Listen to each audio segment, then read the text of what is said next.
program.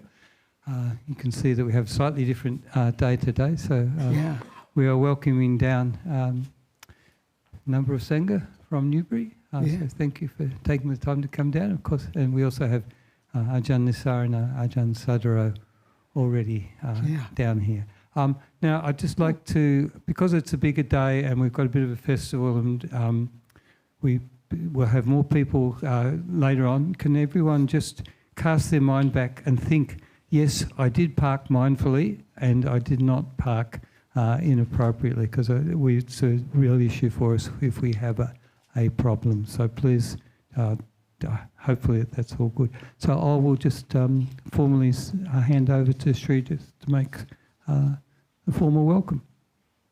Right. Good morning, everybody. Good morning, Ajahns and Ayahs. Welcome to the Buddhist Society of Victoria's second Vesak celebration. Yeah. Off the back of the one that we had last week, which was very, very successful at Newbury. And of course, we've got our newly ordained Venerable here, Venerable Kondanyo. Yeah, so perhaps I'll just quickly introduce the Sangha here. So on the microphone today is Ajahn Nissarano, who's our chief senior monastic at our monastery in Newbury. Next to him is Ajahn Sadharo, who's currently residing here at the Buddhaloka Centre. The brand new model next to him is Venerable Kondanyo, newly ordained last Sunday. And then on the other side of the Buddha Rupa, we've got Ayah Sankapa and Ayah Shunyata, who also reside over at Newbury. So just to reiterate Michael's point about the parking, it's just really important that we're very mindful of the parking. Last time we had a big event here, there was one of the neighbours was blocked and one of the daughters missed a medical appointment. So we just don't want to be in that sort of situation again, okay?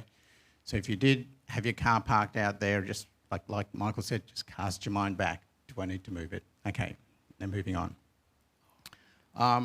Most people, did anyone come to last week's event? Was anyone here at last week's event? Yeah, I'm not seeing many hands up. I was there. But I'm sure a lot of you were. Yeah. But look, there was one part of the BSV family that wasn't there last weekend, and that was the Dhamma school, right? But they were noticeably absent. But like today, the Dhamma school parents and the children will be in force, and they are the ones that are putting on this event for us today. Okay, like there was, we had a bit of a hole. We had 2 events to run. We committed to this event. We got a funding grant, so we diverted the attention over to the Newbury event, and we had a hole with this event here. And I reached out to Dilki, to her credit, she just took it on. She accepted it and engaged the Dhamma school parents, and this has come about. So thank you very much to Dilki and to the Dhamma school parents for putting this on. I'm not sure we want to be running 2 Vesak events every year, Ajahn. No, I think so. It's quite. But we are very grateful for Dilki and the Dhamma school for putting that on. So that's about it in terms of welcomes. I'll just pass it back on to Michael to do you need to talk through any of the program, Michael? No. Okay, that's it. All right, so I'll pass it on to Savitri. And if you wish to join in with Savitri, the slide going to be on the screen? You can join in with the request as well if you like. There we are, so you can actually join in, and we'll do it in English today, so we understand the meaning of it. We can really recollect the Buddha, Dhamma and Sangha, particularly in English, and later when we chant a blessing, we'll chant the Metta Sutta in English again, All right. Venerable, we request the 3 refuges and the 5 training rules. For the second time, Venerable, we request the 3 refuges and the 5 training rules. For the third time, Venerable, we request the 3 refuges and the 5 training rules. Sadhu, sadhu, sadhu. Always have to request it so that it's voluntary. It reminds us we're doing it for ourselves. There won't be any precept police turning up at your door. So there we are. And I'll do the homage to the Buddha 3 times, and then if you'd like to repeat it 3 times after me. Homage to the Blessed Noble and Perfectly Enlightened One. Homage to the Blessed Noble and Perfectly Enlightened One. Homage to the Blessed Noble and Perfectly Enlightened One. There we go.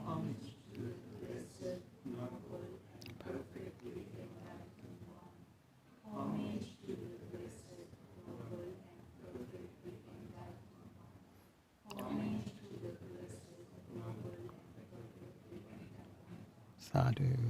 And now we do the precepts or the training rules line by line. The refuges line by line. To the Buddha I go for refuge.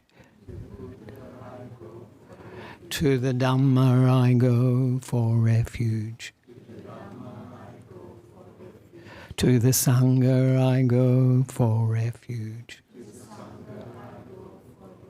For the second time to the Buddha I go for refuge. For the second time to the Dhamma I go for refuge. For the second time to the Sangha I go for refuge. For the third time to the Buddha I go for refuge. For the third time to the Dhamma I go for refuge. For the third time to the Sangha I go for refuge. This completes the going for refuge. And now we do the training rules or precepts one by one. I undertake the training rule to refrain from killing living beings.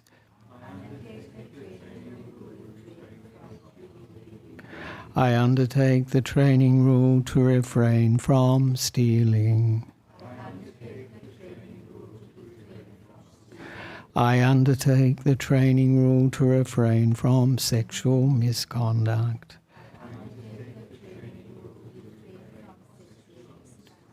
I undertake the training rule to refrain from lying. I undertake the training rule to refrain from alcohol and drugs, which lead to carelessness.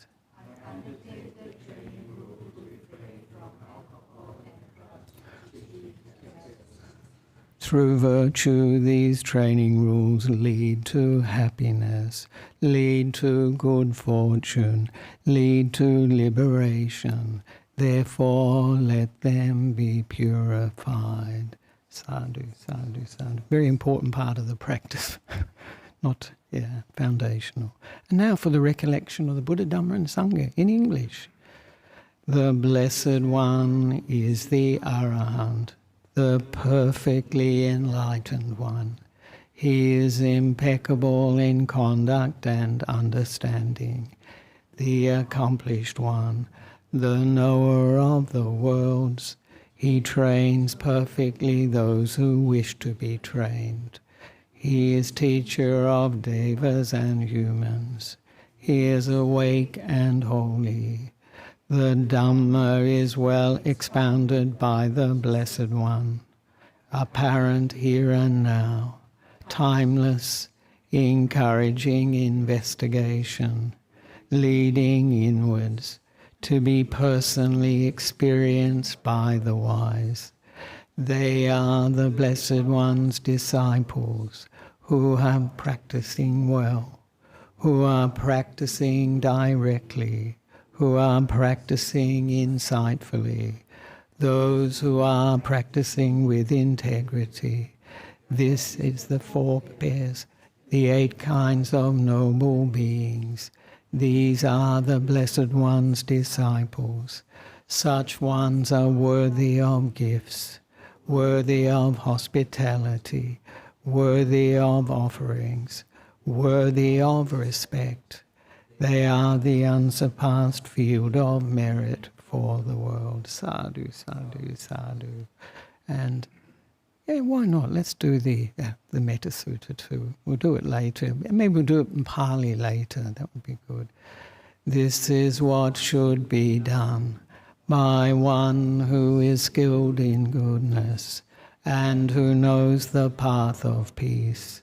Let them be able and upright, straightforward and gentle in speech, humble and not conceited, contented and easily satisfied, not burdening with duties, and frugal in their ways, peaceful and calm, and wise and skillful, not proud and demanding in nature. Let them not do the slightest thing that the wise would later reprove, wishing in gladness and in safety. May all beings be happy, whatever living beings there may be, whether they are weak or strong, omitting none, the great or the mighty, medium, short or small, the seen and the unseen, those living near and far away, those born and to be born. May all beings be happy.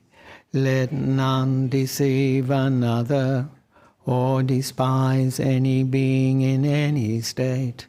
Let none through anger or ill will wish harm upon another, even as a mother protects with her life her child, her only child, so with a boundless heart should one cherish all living beings, radiating kindness over the entire world, spreading upwards to the skies and downwards to the depths, outwards and unbounded, freed from hatred and ill will, whether standing or walking, seated or lying down, free from drowsiness. One should sustain this recollection. This is said to be the sublime abiding, by not holding to wrong views, the pure-hearted one, having clarity of vision, being freed from all sense desires, is not born again into this world. Sadhu, sadhu, sadhu. So now is the time for the Vesak talk, but I think first of all maybe we can have an M&M, a minute of mindfulness. We did this last week at the beginning of the Vesak celebration. I felt it was really good. It allows us to come, to be here, to be present, rather than just arriving or thinking of the past. We can be here just for a moment, for a minute of mindfulness.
So that's a lovely way to start this talk and this Vesak celebration, to honour the Buddha, to revere the Buddha, venerate the Buddha with practice.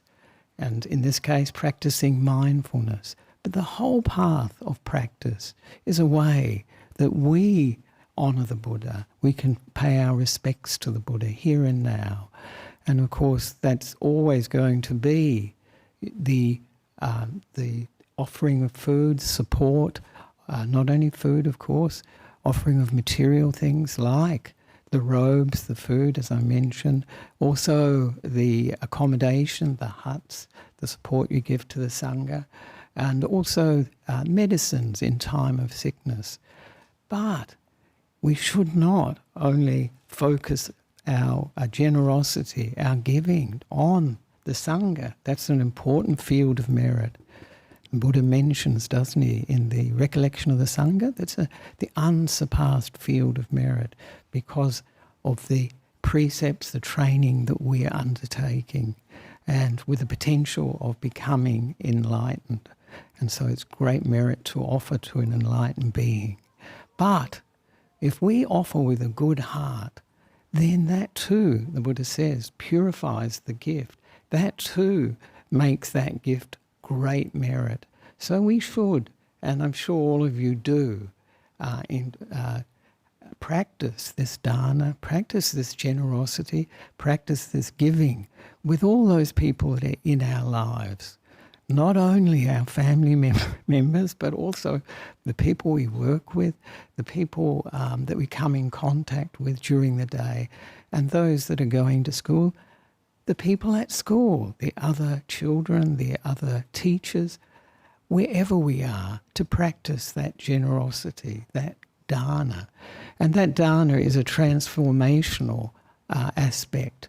It really opens us up to others, opens up the path of practice for us as well. Because when we have this generosity, when we are giving, we're thinking of others for one thing usually, but who gets the benefit? Who do you think gets the first benefit of giving? We do. Hopefully we feel happy about it. I know there are types of giving where you're expected to give, aren't there? It's an obligation, and then people don't get that much happiness from that. But when we voluntarily give, it really does bring happiness to the mind. And when we are practicing this generosity, be it, as I said, towards the Sangha or to others, we are practicing the path that the Buddha laid out. We are respecting, honouring the Buddha by doing that. Whatever we do in our terms of our practice, this is a way we can really honour the Buddha. And there's a lovely chant that I often do, and I think many of you know it in Pali and English.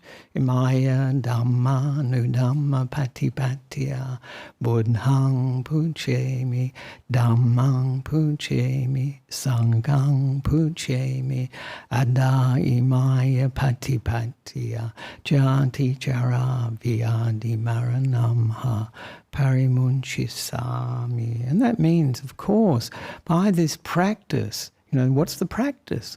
The Noble Eightfold Path, isn't it? According to the Dhamma, I pay respects, I honour and venerate the Buddha.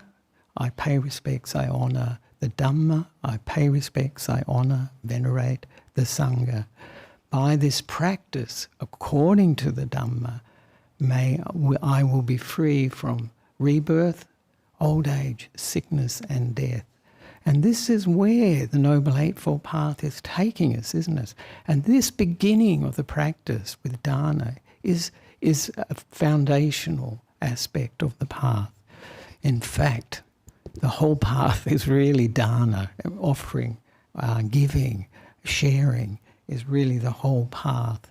Because when we practice morality, when we keep the 5 training rules or precepts, when the monks keep their precepts, the nuns keep their precepts, this is a gift we give to others too. a gift of safety, freedom from worry, freedom from anxiety and concern.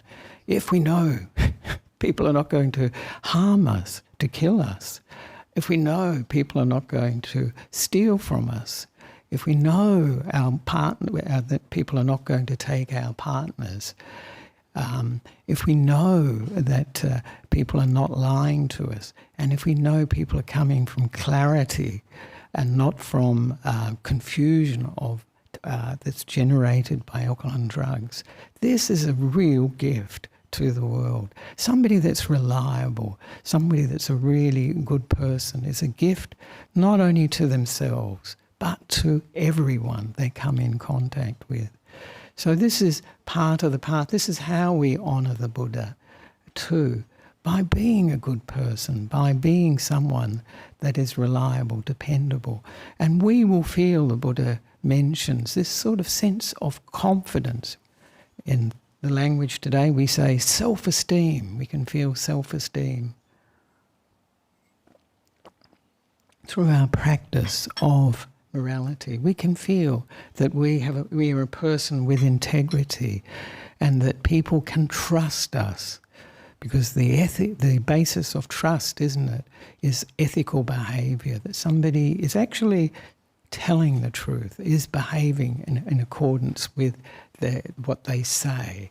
And this is very, very important, this integrity, this sense of safety and trust that it gives others. So really, really important. So this is a gift, another gift, but it's also, as I mentioned, how we honour the Buddha, because by practicing this, we are reducing, what are we reducing? The defilements.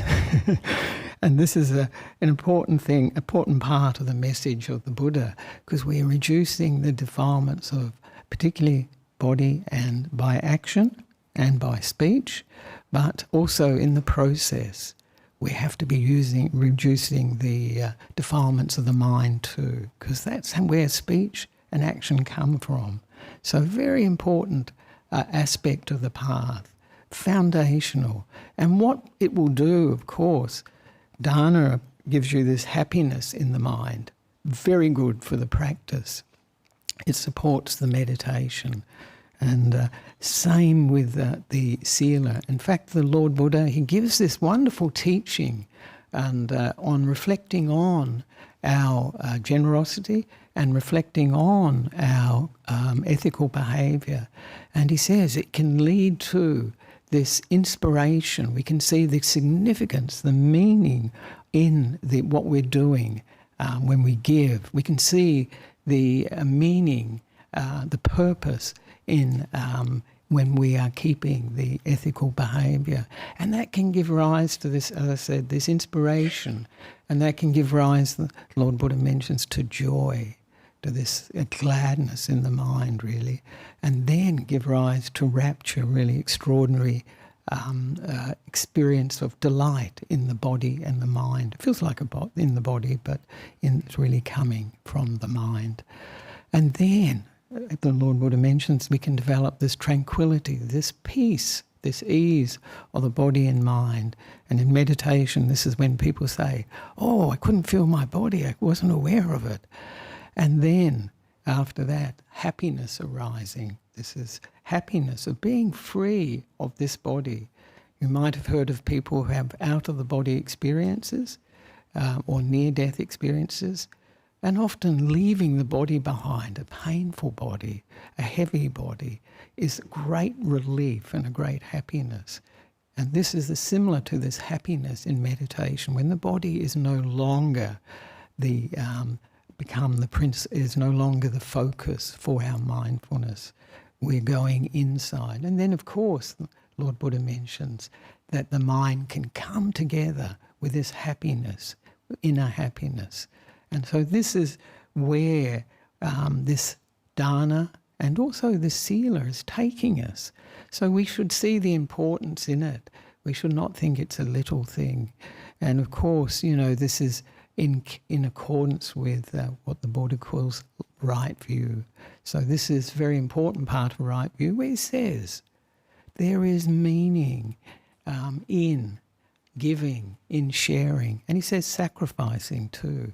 So this is an important teaching really for us to use what we're doing every day, giving to others, giving to the Sangha, interacting in an ethical way with others as part of our practice. And really helps if we think we're offering this to the Buddha, doesn't it? I mean, if we feel like that, we're offering it to the Buddha, then this really can give us more incentive to practice these trainings, these dana, this giving, sharing, and also the ethical behaviour. And of course, it doesn't end there, of course. And of course, this is where we're celebrating Vesak, aren't we? And I'd like to ask each and every one of you, what's most important at Vesak? Is it the birth of the Buddha to be? Or the awakening, the enlightenment? Is it the passing away, when the Buddha passed away? What do you think it is? Who thinks it's the birth? Anyone think it's... Oh, wow, you're all very good. Ratana? Anyone else? Last night at the teens group, 2 of them thought it was the birth was the most important. Who thinks that the awakening or enlightenment is the most important? Right. And this is a real test case. Who thinks the passing away is the most important? Anyone? Wow, there we are. Do you know who does? Who thinks that the passing away is the most important aspect of Vesak? Guess who? No, not... Well, the Buddha for sure. Yes, when he passed away, I thought, wow, this is great. I finished. Often they liken when a person's awakened, they've become enlightened. They're like a worker who's finished the work, just waiting for the wages. And the wages are the end of rebirth, the Nibbana. So this is, of course, what the Buddha was experiencing. But the person I was thinking of, I think Michael knows who. Arahant. No, Ajahn Brahm. Ajahn Brahm. When we went on pilgrimage too, he said his favourite place is Kusinara, because it's really where the Buddha's work had been completed, where Nibbana is realised, the ending of rebirth, the ending of all the defilements, finished, not coming back to old age, sickness and death again and again and again and again. So I agree with you that the enlightenment is the important part of the important occasion we're celebrating today. Of course, when the Buddha to be was born, well, that's important, isn't it? I remember when I was there at Lumbini visiting the Thai monastery, I felt that that people often thought, well, Lumbini is not so important, but they were really focused on it because they were there actually, that this is a place where the Buddha came into this life. And the Bodhisattva came into this life, the Buddha to be. So birth is important, but if he had not awakened under the Bodhi tree over 2,500, almost 2,600 years ago, we wouldn't be here today. We wouldn't have this message of hope. This is what the talk is entitled, The Buddha's Awakening, a message of hope. And of course it is a message of hope for each and every one of us. Do you think the Buddha became enlightened just for himself? Do you think it was only he who could do it? Do you think it was just for the Buddha? It wasn't. It was for us. He was giving us an example of how we too can become enlightened. And this is really the message of hope. If we could not become enlightened and only the Buddha was enlightened, what would be the point? We could not end suffering completely, the end of rebirth, end of going through old age, sickness and death again and again. We couldn't do it. We couldn't do it. But the Buddha is teaching a path that shows us how we too can become enlightened. Sometimes we think of the Buddha as very separate from those who become enlightened. But what do we call fully enlightened beings? Whether they be men or women, what do we call them? We call them arahants. And the Buddha said he is an arahant. So a perfectly enlightened one. Not all enlightened beings, of course, can teach like the Buddha. Not all enlightened beings can actually develop a community, affect the world like a Buddha can. A Sammasambuddha can really touch millions of people, well, huge numbers of people, and which is what the power of a Sammasambuddha. But he's teaching us the way to become awakened ourselves. He's teaching us the path. And I always remember one teacher, one of the spiritual teachers I had, he used to say, and he talked about another spiritual teacher, pretty much bagging another teacher really. But he used to say that Krishnamurti was talking about actually. He said Krishnamurti is like someone standing on the roof of a building and saying, come up. The view is magnificent. It's wonderful. You must come and see this. You must be here. Experience this for yourself. And then this other spiritual teacher said, but with Krishnamurti, there was no ladder to the roof. So in other words, there was no path that he was really teaching. That was the criticism of that particular practitioner, that particular spiritual teacher. But did the Buddha give us a ladder? He gave us the best ladder possible, such a really good ladder for experiencing, for developing. What is that ladder for? For becoming awakened. This is what it is for. And of course, it's not only for awakening. Of course, the Noble Eightfold Path, that's the ladder, isn't it? is for leading to awakening. Absolutely, that's the purpose. But on the way, it is leading to happiness here and now in our lives, to reducing the suffering in our lives, and we're encouraging us to go deeper and developing not only the dana and the sila, but developing the mind. And of course, this is, what do we call that? The development of the mind. We usually have a word for it. Samadhi, yes. And it's often called bhavana, because it's a dana sila bhavana, really. So that is what the whole, really where the Noble Eightfold Path is taking us, isn't it? When you see, you start, don't you? You start with the first factor of samadhi, right view. And this is so useful for us because it sorts out so much of the confusion we have about life. There's the darkness that people experience. What's the purpose of life? Many people in this world, they can't work it out. What is life for? They seem to have a lot of suffering, a lot of difficulties in their life, but they can't quite work out what it's about. And I always there's a wonderful psychologist called Viktor Frankl who wrote this book called Man's Search for Meaning. It should be, these days it would be a bit more politically correct, I think, a person's search, but it was his search. And in that he mentions that if we have suffering without meaning, he says it equals despair. It equals despair. When we don't understand why there are difficulties, why there are problems, why me in our lives, it really leads to despair. And I would not be surprised, you probably have thought of this too, this is perhaps why there's such a worldwide trend towards depression, because people can't figure it out. What's the purpose? What's the meaning of this life? And of course, a Buddha is giving so much meaning to experience, isn't he? Through his experience of enlightenment.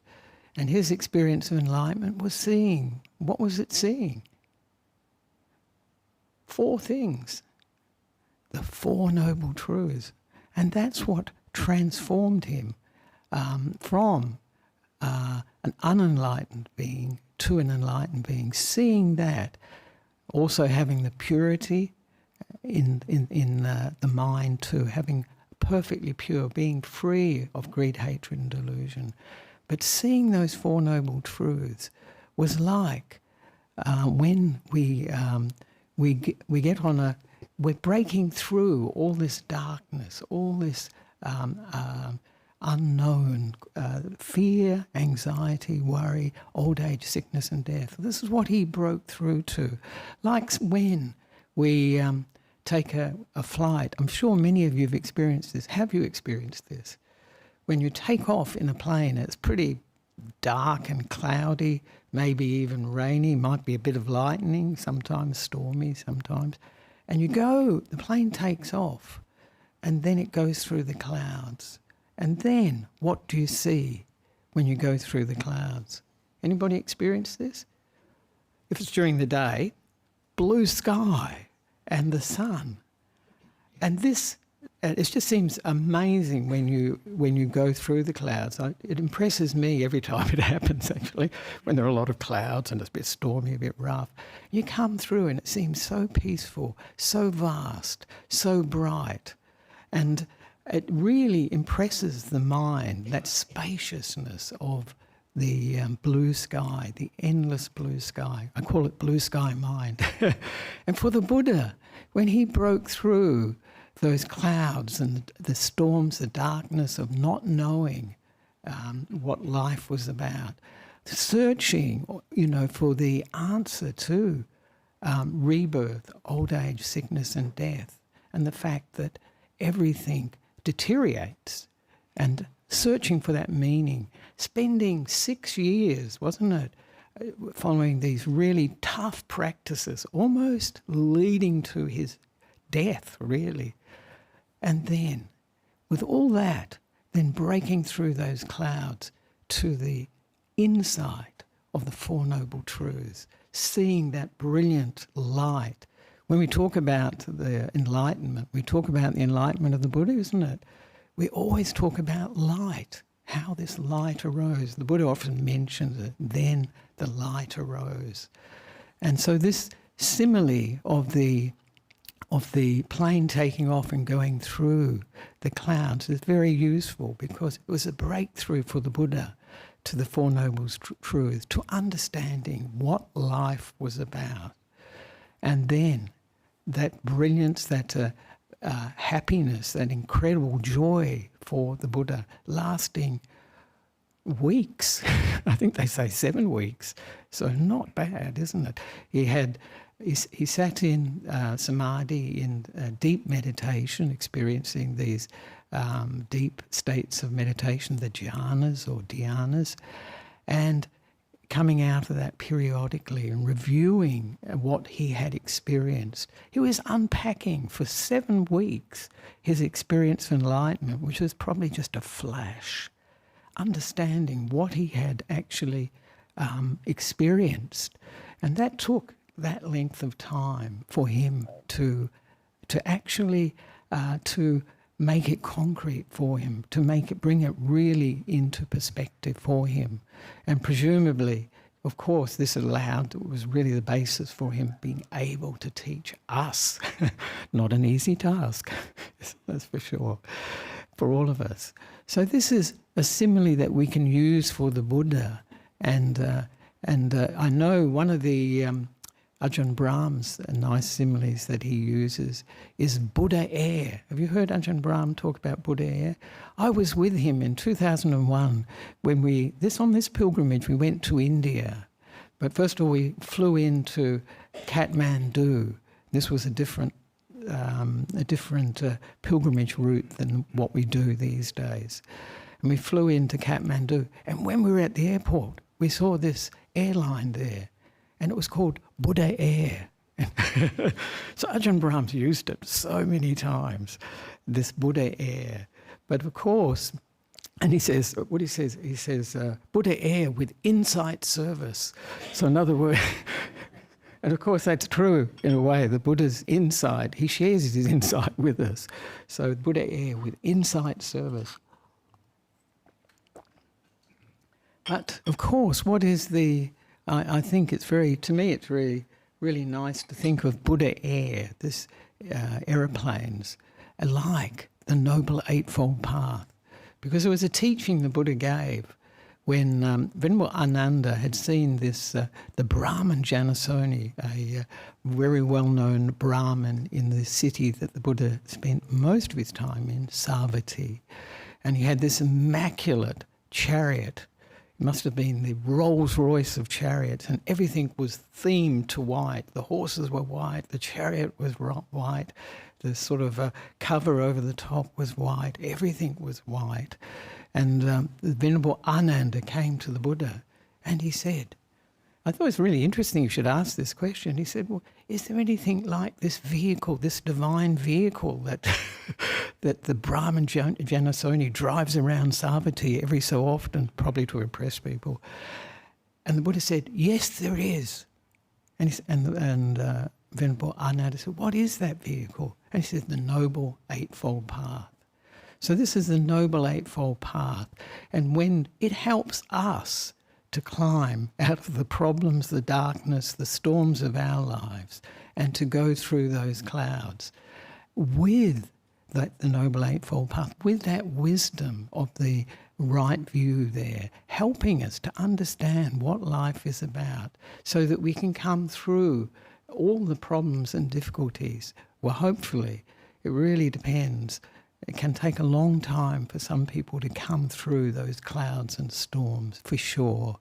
And it'll only happen when they're ready. I remember Eva Kor. I often mention Eva Kor. She was a survivor of the Auschwitz concentration camp. And it took her, she was 45, about 35, 40 years before she could come to this incredible unconditional forgiveness for what she had experienced. So going through these clouds may not happen straight away.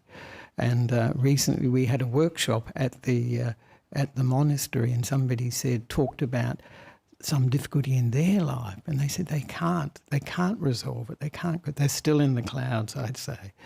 But when we do resolve it, when we do understand it, then we can come through and we can see the blue sky, we can see the sun. The whole purpose of the Buddha's teaching about the difficulties and problems in life is that it really motivates us. This dukkha, many people say, oh goodness, this Buddhism is so depressing, all they talk about is suffering, isn't it? It's really a downer. But of course it isn't about suffering, it's dealing with those problems those problems are really the things that prevent us from being happy.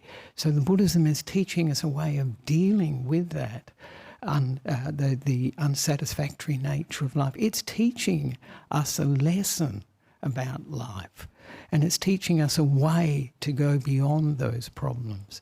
And of course, for each of us, the things that really help us come through those clouds, whether the personal problems, there's so many, aren't there, in this world. We can have somebody very close to us die. We can have a child, one of our children, commit suicide. We can have a relationship break up that's been very, very dear to us. We can lose everything financially. We can lose our work. We can be scammed, can't we? All this can happen. But of course, what is helping us, this divine vehicle, the Buddha air, helping us, it's a Noble Eightfold Path, is giving us the perspective that this, and I think this is a really important aspect of the Buddha's teaching, three things really. Anicca, of course, that things are impermanent, they're changeable, moment by moment really, and without any notice sometimes. And we all felt that very much, didn't we, with COVID, how it threw our lives into disarray, and many people really suffered because of the isolation that they experienced. So this is something that really, when we take on board impermanence, that it can happen any time. However, it has to finish. That's a good message with impermanence. And it was lovely. We had a teacher, Ajahn Sukhachitto, or Bhante Sukhachitto, a German monk, and we did a reverse reflection, personal reflection on anicca, that everything changes, and to think of the positive side of anicca. Because actual fact, anicca is just a phenomena, isn't it? It has negative aspects that we take as negative anyway when someone dies. But there are many positive aspects of it. With anicca, if we were only breathing in, if there was no anicca, we couldn't breathe out. This anicca is part of everything. If we are sick, anicca is too, when that sickness passes. So this anicca has many aspects that are, in a sense, positive. You know, when we've had an argument and we've resolved that argument with someone who's really dear to us, to a family member or a friend, we've resolved it, we've come through it, it's past. So this anicca is really, what the Buddha is talking about is really profound. And when we get, and this is how, of course, and we all know this one, this is how the first stage of enlightenment starts. The first stage of enlightenment, seeing that everything that is of the nature to arise is of the nature to cease. Sounds pretty innocent, really. I know the translation Bhante Sujato uses, and Ajahn Brahmali uses it, everything that begins, finishes. It's not quite the same, actually, for me anyway. But it's a very profound teaching that allows us to see why we can't get things to stay the way we want them. We can't get this body to stay young. We can't get our relationships to stay forever, to stay the same.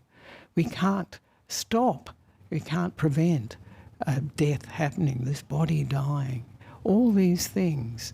So when we see that, then we know that this is part of anicca. We can't get things the way we want.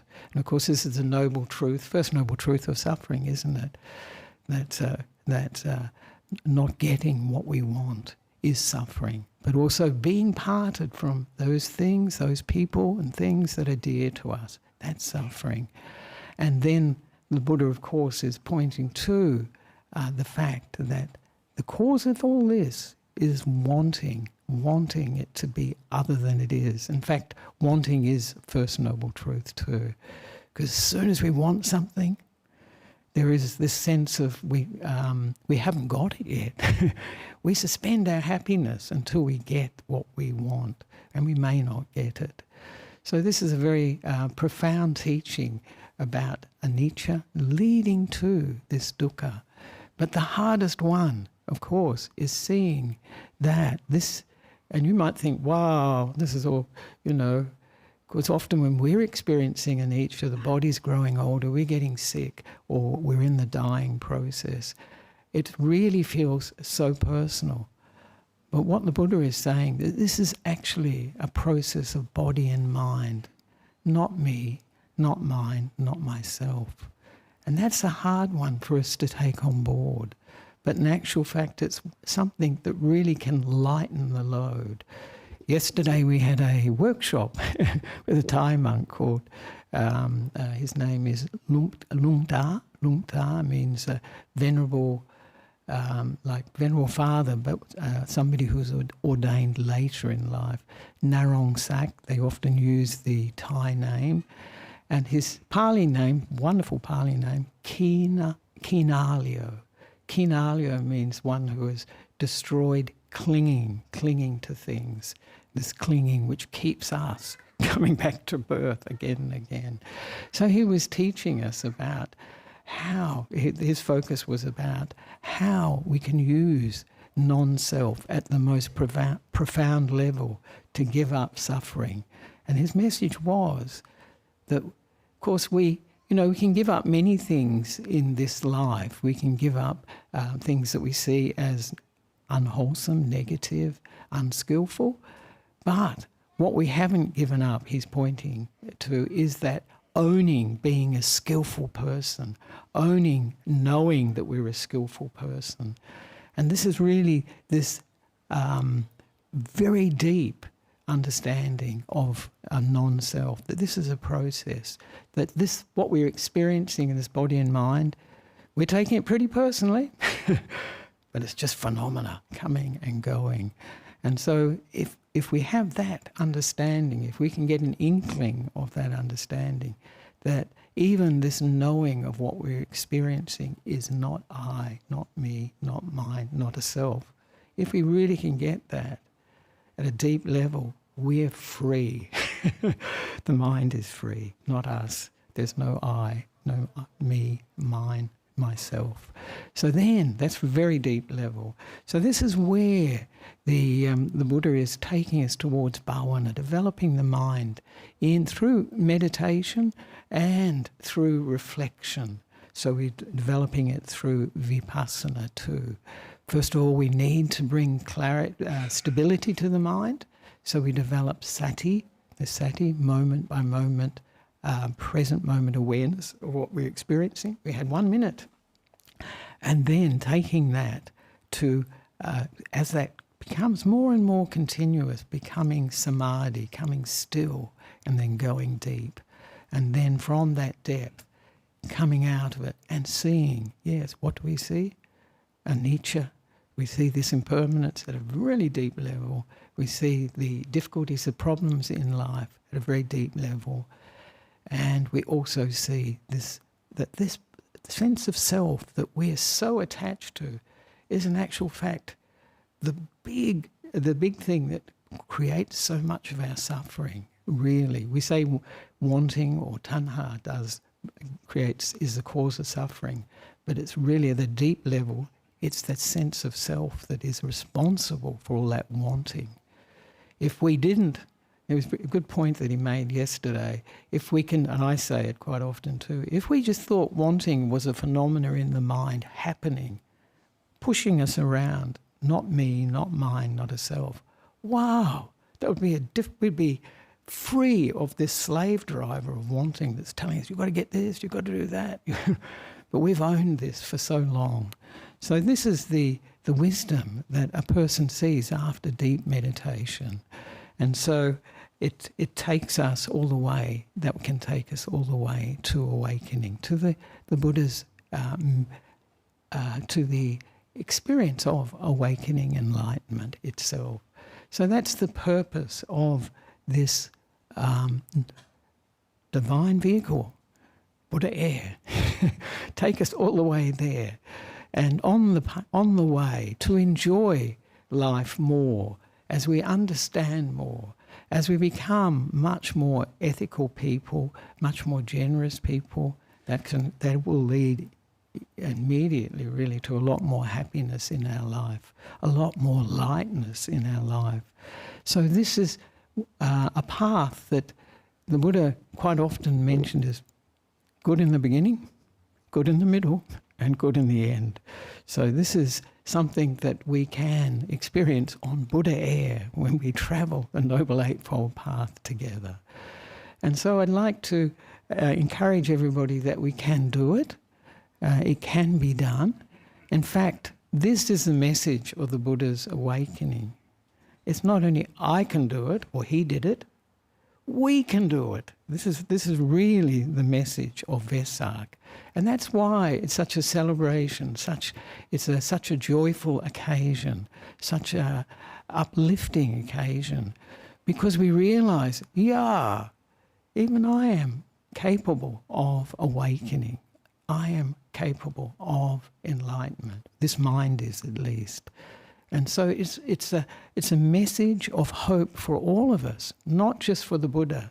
Buddha, he finished the work. And we may not finish the work in this life, but we've got the seeds. And these seeds they will germinate in this life for sure, but they can also give rise to development of the path in future lives. So this is something that is not only for this life, but for future lives as well. Of course, the Buddha is encouraging us to do it now, not wait. And of course, that's great. If we have the conditions for it, why not go for it? So I'd like to finish there with that encouragement to get on Buddha Air and to remember the Buddha by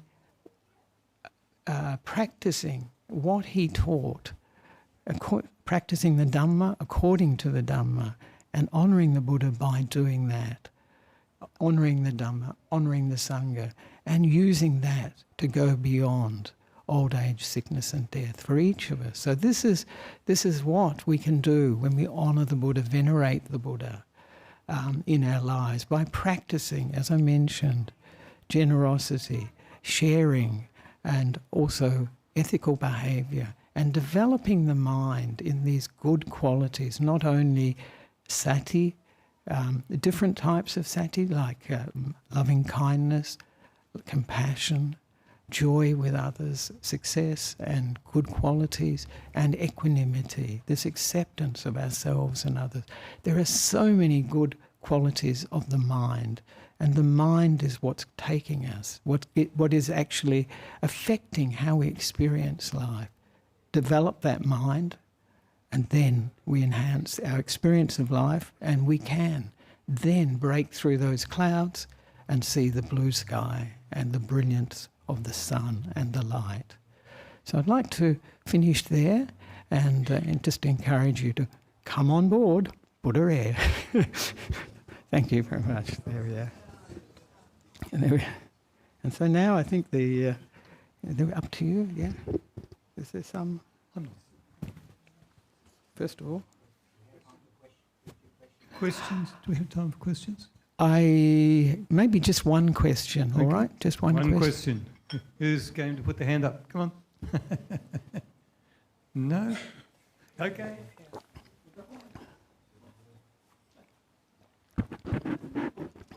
No? There we are. That's... Is that... Righto? No questions? Gee, that was good. It was either such a good talk or such a confusing talk. People think, what's there to ask? What's there to ask? Either way. So I was going to say the Dhamma has been perfectly expounded. Maybe. I often wonder, actually. People say, what was that about? So I'll just do a few announcements. Announcements, and are we going to introduce the new committee at this stage? Yeah, I think 10. Are we up to 10? I heard some of the committee was... I think we were, aren't we? If we've got... Oh my goodness, we are. How about that? There we are. Okay, sure. Right. I think it's good now. Okay, can we get the new committee to come in, please? It's 10 o'clock. There we are. I can see Simon. Here we come. I think Chinlook came today. Where is Chinlook? If you can just come down to the front. I'm looking for Wendy and also for Umesh. Is Wendy there? I didn't see Wendy today. Oh, there's Umesh. Is Wendy here? I saw her yesterday. Here's Wendy. Yes, coming. There we are. There's Chinlook. And you can introduce yourselves and what you do on the committee. Lovely. These are the people that help run the Buddhist Society, and of course they come from the membership, and they do a lot of work and they make things happen for the Buddhist Society. So I'll just introduce myself.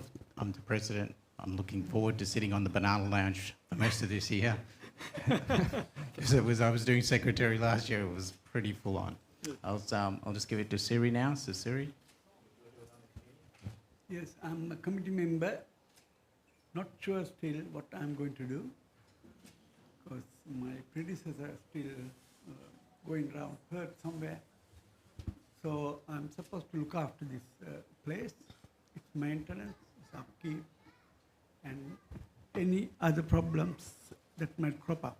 I'm very happy to accept any complaints or any proposals, any suggestions. Thank you. So all complaints, Siri. Yeah. So Siri also is going to be partnering with Terry, who's not here, who's in Darwin at the moment. The two of them will be partnering on maintenance now that we've got the retreat centre operational. We've got a lot of maintenance as well. So Terry and Siri will be working together. So I'm Michael. So I'll be looking after the secretarial role this year, but Wendy, who's on the far side, is going to help me because I'm not so good with technology. So anyway, we will press on, and She just didn't tell me it was that hard. Anyway, no, it'll be good. Chin Luk Ten, so I'm the treasurer. So hopefully most of you would have seen me. If you're not, you probably have not been coming here enough. So you should really come here more. I've been on the committee for more than 10 years now. So yeah, so if you anything to do with donations, just contact me. So or anything to do with donation or tax receipts or whatever you need, just drop me an email.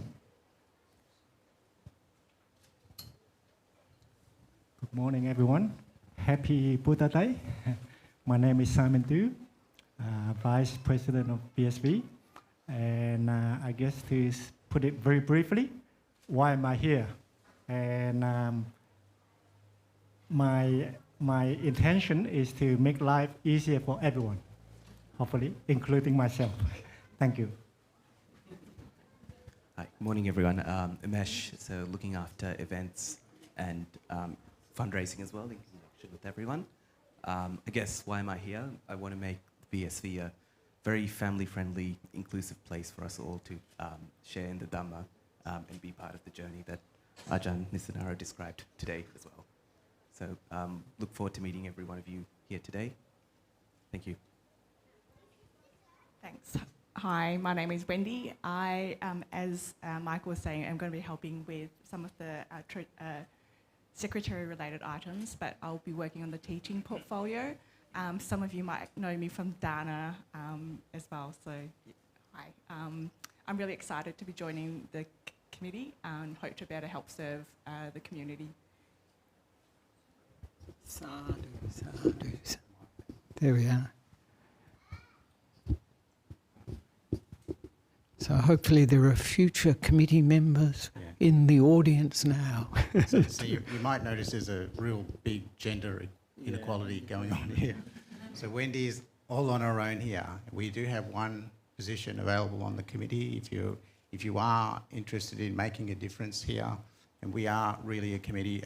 We are working towards improving the community engagement and getting the community more involved in all of the activities that we do here. If you want to be part of that, please come forward, speak to any of these committee members about that. We're more than happy to have you on board. Thank you. There we are. Great. And Jim, would you mind passing this over to the nuns? Okay. Yeah, So, they can connect themselves to so we just might maybe over this side. go on with Yeah, the that's better. announcements. So just a couple of things. Oh, actually, there's always more than just a couple of things, it seems. So first of all, just recapping the thanks that went out during the week for the great assistance that was provided last week at Newbury by City Zen Group. Just fantastic job in coordinating and running the Vesak up at Newbury. That was really good. So today we've got sort of a couple of special events just to, the temple looks wonderful and the weather is fantastically better than yesterday, which is really, really good. The sun has come out. So today, obviously, there's going to be some chanting in a few moments, but later on, after the lunch dana, we will have the Vesak lantern competition. So the Dhamma school children have brought in lanterns, and there will be a competition judging these. And then after also then, so we'll go through the dana, the lantern judging competition, and then we'll have Dan Sila. So Dan Sila is now, here we go to Wikipedia, a beloved tradition during Vesak Poya Day, particularly in Sri Lanka, and represents the spirit of generosity and compassion. And as part of that, there will be a Dan Sila by the parents of the Dharma school. So that will sort of be around about 12:15 or so. So it will be dessert. So stay around for dessert. Okay. They can always take it home if you... So then some more formal announcements. Kalyana Mitta Day will be next week, so which is the last Sunday of the month. So please come and help us beautify, look after the BSV garden and the buildings. If you're able to come, bring along some gloves and whatever else might help, safety glasses and sort of appropriate footwear. Okay. So then in terms of upcoming events, we've got quite a busy month ahead of us. There are 2 retreats. So there's a weekend retreat with Ajahn Vimokkha, who returns to BSV briefly, and that's on the May 23rd, which is Friday night, through to the 25th, the Sunday, and there's a couple of spots still available in that retreat. And then in a couple of weeks after that, we have Bante's Bodhidharma and Bante Kanda also running a 3-day weekend retreat up at Newbury. Now, there's a wait list for that, so if you're interested, you can put your name down still on the wait list. And then we go on with, of course, the normal monthly meditation day. And then on the 14th of June, there's a special meditation day, which we are given by Venerable Jinalankara Thero. So some of the older members will remember that Venerable Jinalankara was here for about 18 months, I think, as a bhikkhu, and he went from here to New Zealand, where he's been pretty much since. So he's coming in, he'll do a 1-day retreat here on the 14th of June, and then he's taking a, not connected to the BSV, but we will put a link or in a poster for people to see it. He's taking a 2-week meditation retreat up in the Dandenongs in Emerald somewhere, and there's limited numbers on that. So we'll just pass those on. And then to our normal Monday night teaching program continues. Oh, no, sorry. Monday night this week is slightly different.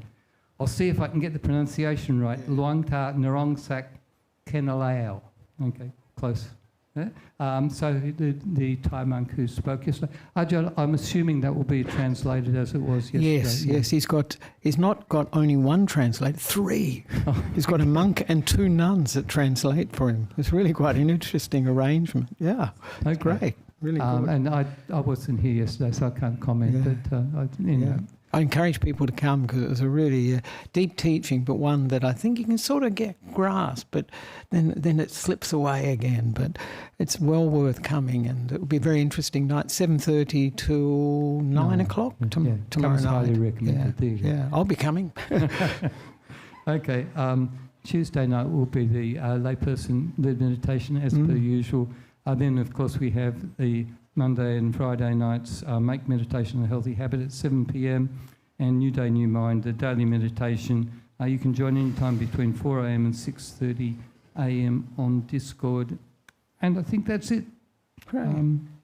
Next week. So next week, actually, after the weekend retreat, the Monday night will be taken by Venerable Vimokkha. So he will come back and give one more teaching just before he departs again. So, yeah. And on Ajahn Sodaro will be here on the Sunday morning giving the Sunday talk. So there'll be the retreat up at the centre, but the normal Sunday program will run here as well. Okay, Thank you. Thank you, Michael.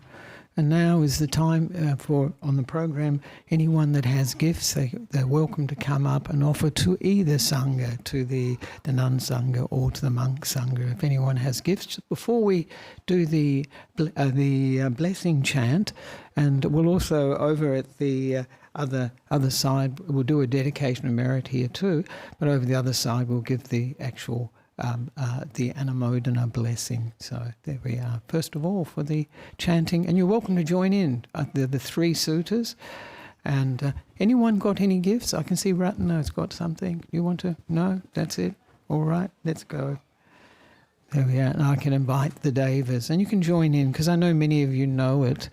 I was hoping I didn't get it together soon enough to get the slides ready for showing on the board so you could join in, because we don't have one at SOS. Last weekend we couldn't do it. I think I was thinking, same.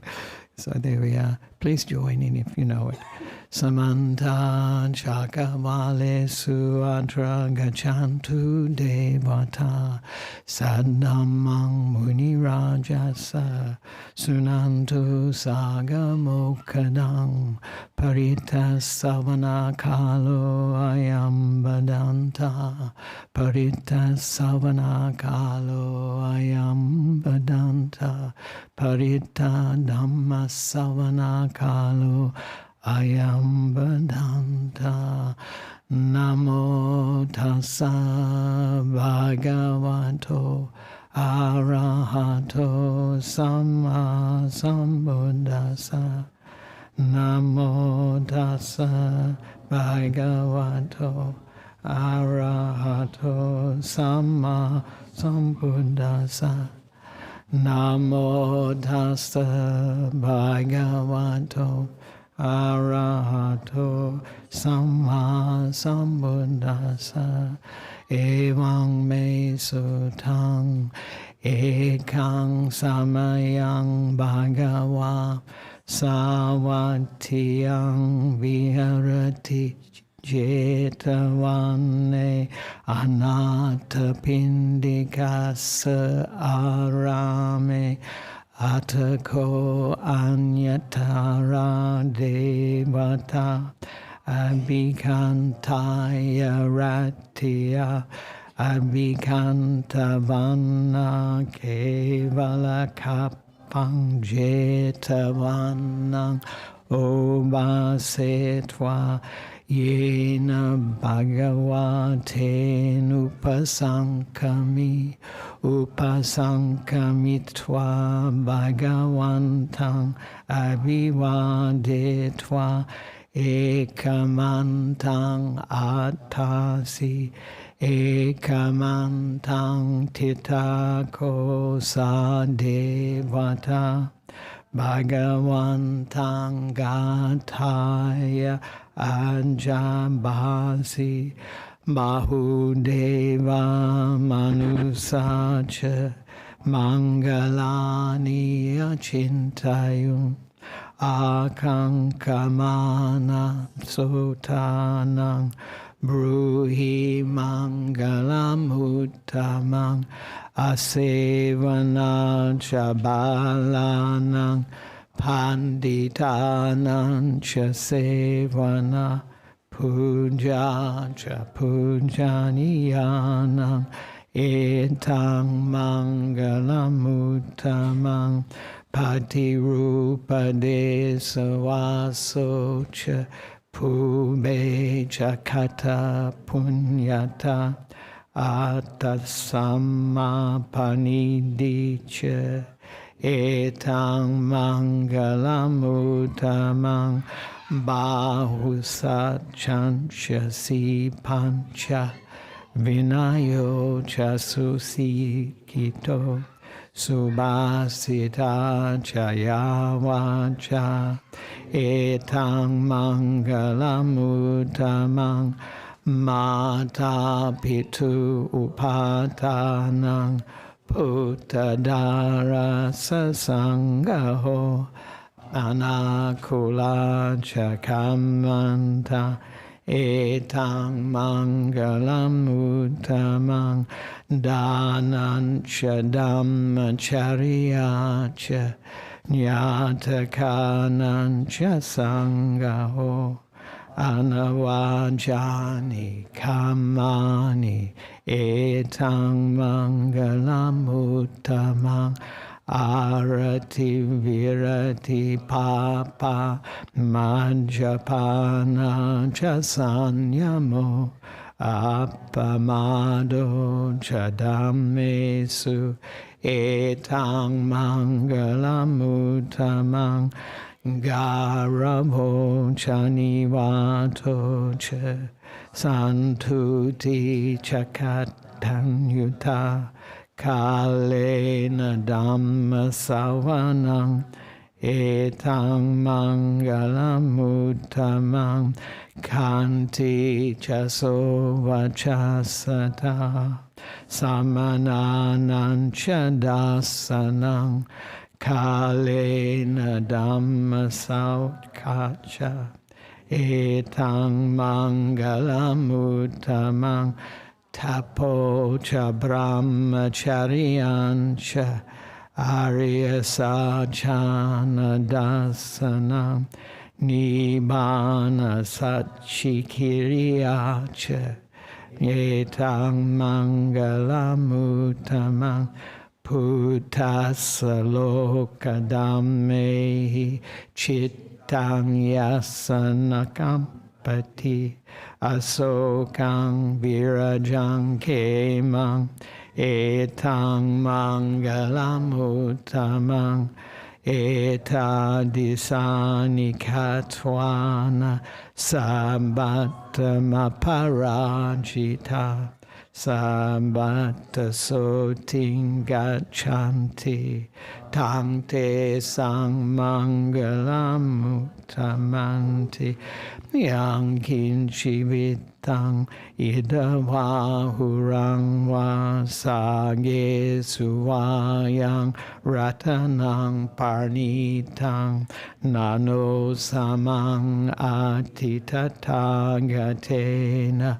idam pibunde ratanang parnitang etena sachena suati hotu kayang viragang amatang parnitang yada jaga sakya muni samahito natena dhammena samati kinchi idam pidamme ratanang parnitang etena sachena suati hotu yam buddha seto parivanayi suching samadhi manantarikan yamahu samadhina tena samo navichati idam pidamme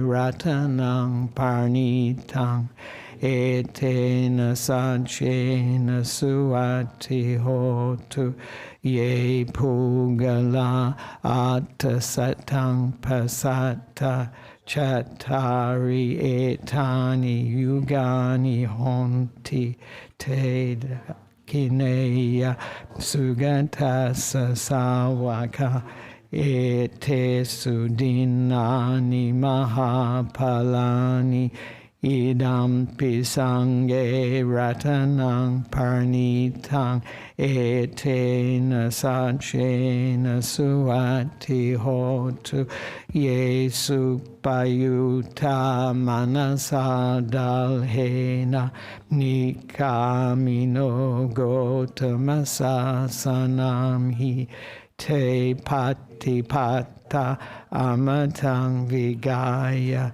ladha mudani buting bunjamana idam pisange ratanang parnitang etena sachena suati hotu kinang puranang nawang nati sambhavang virata chita ayati ke bhavasmin te kinabija aviruli chanda nibanti dira yatayang padipo idam pisange ratanang parnitang etena sachena suati hotu karaniyamata kusalena yang tang santang padang abisamecha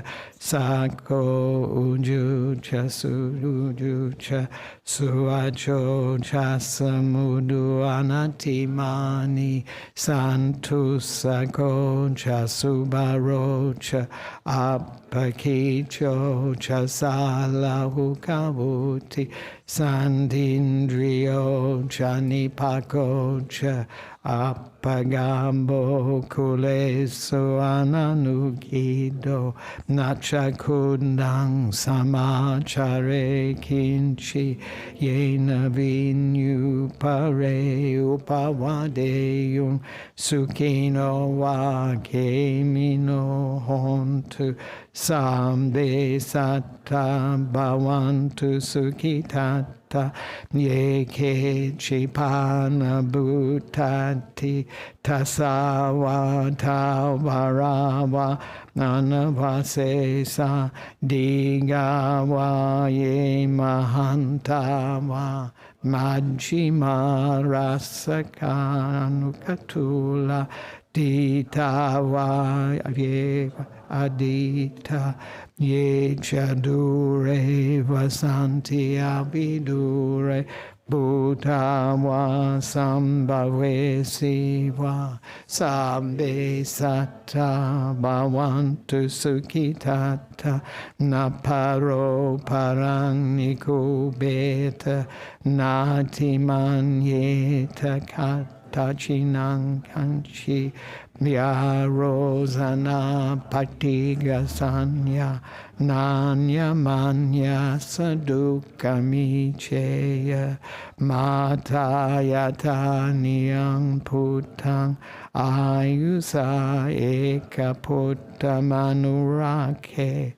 evam pisambhabutesu manasambhavaye aparimanang metancha sampalokasmin manasambhavaye aparimanang udang adochatiriyancha asampadang averang asapatam titam sharang nisino va sayano va yavatasa vigatamido etang sating aditeya brahmametang viharang idamahu ditincha anupagama silava dasanena sampano kame suvineya gedham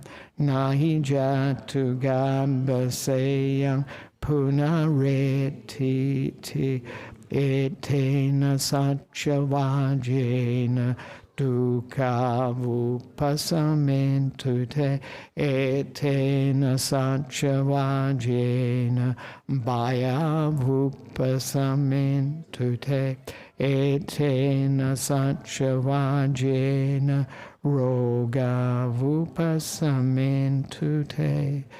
And just before we do the Tavata, there's someone who's parked. Yes, we have a problem with car. It's S4DV. That's blocking a neighbour. I just saw the photo. Fire hydrant. So if the person here, if they could. What's the type of car? Does it say? No, I can't see. It looks like it's an SUV of some sort. S4DEV, I believe. Right.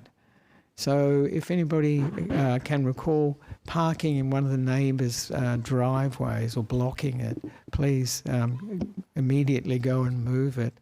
There's a photo of it if you're in doubt. I think there we are. So now we can do the dedicating the merit to the Devas and also the Devas and the Nagas.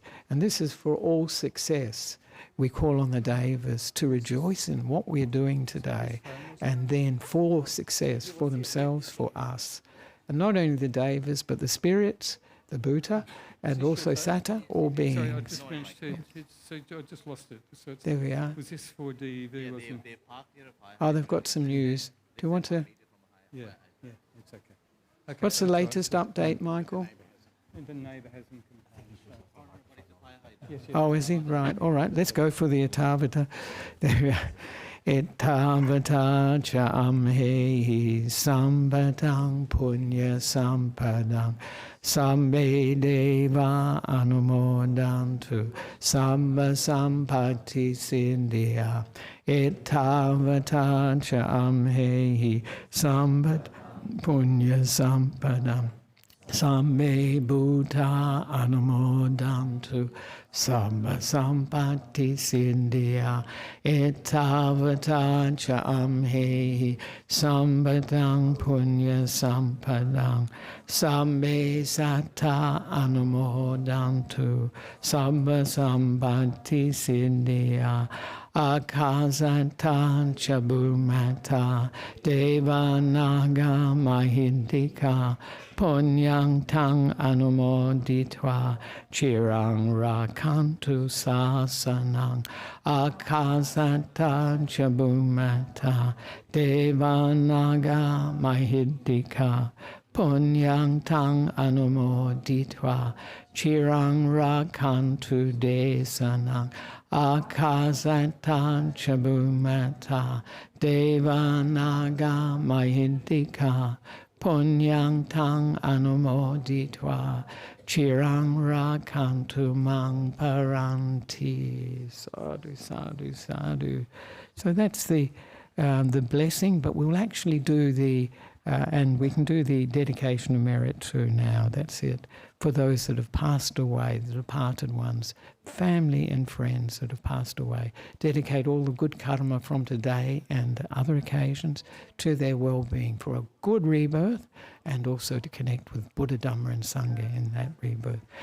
Idang bonyati nang hotu sukita hontu nyatayo. Idang bonyati nang hotu sukita hontu nyatayo.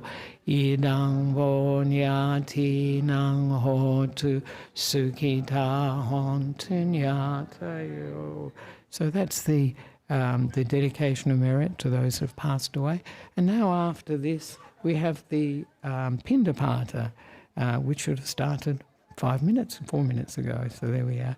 So the Pindapata, I'm not sure the arrangement, but we'll see when we go out. It'll probably start at the building next door, the Vihara, and then maybe come out this way to the front gate and then come back. I'm not quite sure. Let's play it by ear when we get out there and we'll see. So please join in for the Pindapata. All right? Sadhu. And if we can, that's it. If you can pass it back. Great, thank you. And later there will be a water blessing, and this water that was blessed here we'll sprinkle it. That will be later on. So could we just allow the Sangha to leave, please, first? No, they can go, No? I think. Okay, yeah, I'm saying everyone can go. All right. Yeah, no, that's all right. Oh, wait a minute. Oh. We've got a bit to do yet. That's it. Could unwind. Yeah. Beautiful.